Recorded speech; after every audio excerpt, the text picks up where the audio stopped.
habireho empaka z'umupira gw'ebigere hamwe no Ageihangwe ekikopo hagati y'abashomiire Makerere University Business School Tage lyambarara.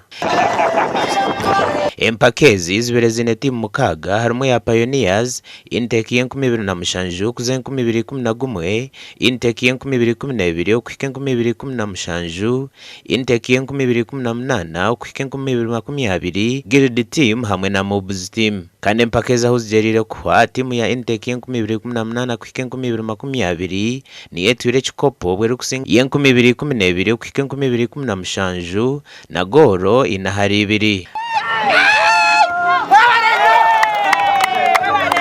Tempira y'abantu organizingire je twatebekanisa abantu twaba mu classe zaho sonje cyatereta twahonga kugira ngo imyaka y'abanyeto matere yo twazana finals bazana bashaka kuziremba twabasingire amanta abapasinga twabatera bori zinari 2. Ronald Mugumya chairman wa MUBS alumna yagira ngo oguno murundo gwa kabiri bari kutebekanisa empaka ezi.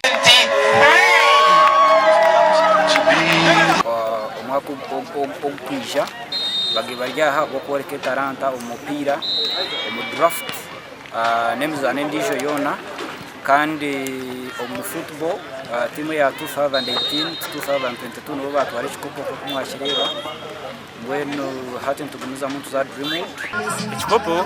We did our best to ageza ho kore tukubasa but the best team lost, so we reached the finals, we played well, paka finals, but finals ebintu byayanga. Empaka ezi zanirwa hacaye cyakaceka izo barirwa mukaga. Adawa Faireka TV West.